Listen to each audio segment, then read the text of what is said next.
મહુવા શહેરની વાત કરવામાં આવે તો મહુવા શહેરની અંદર અત્યારે હાલ નગરપાલિકા દ્વારા ડિમોલિશનની કામગીરી હાથ ધરવામાં આવી છે। આજથી 2-3 દિવસ પહેલા નગરપાલિકા દ્વારા અનઅધિકૃત દબાણો ઉપર નોટિસો પાઠવવામાં આવી હતી અને હાલ અત્યારે પોલીસના ચુસ્ત બંદોબસ્ત વચ્ચે ડિમોલિશનની કામગીરી હાથ ધરવામાં આવી છે।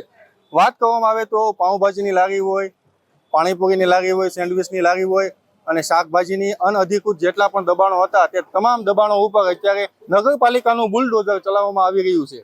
આવનારા સમયની અંદર મહુવા શહેરને ક્લીન સિટી બનાવવાનું નગરપાલિકાના આગેવાનો દ્વારા એક નિર્ણય લેવામાં આવ્યો છે અને હાલ અત્યારે ડિમોલિશન પૂરજોશમાં ચાલી રહ્યું છે। પોલીસના બેરીકેડ લગાવીને આખો રસ્તો બ્લોક કરીને અત્યારે ડિમોલિશનનો હથોડો ચાલી રહ્યો છે। આવનારા સમયની અંદર મહુવા ક્લીન સિટી બનશે અને ડિમોલિશન દ્વારા જેટલા પણ અનઅધિકૃત દબાણો છે તે તમામ દબાણોને દૂર કરવામાં આવશે તેવું જાણવા મળ્યું છે। ન્યૂઝરૂમની ટીમ સાથે દિલીપ ગોરતરિયા, મહુવા।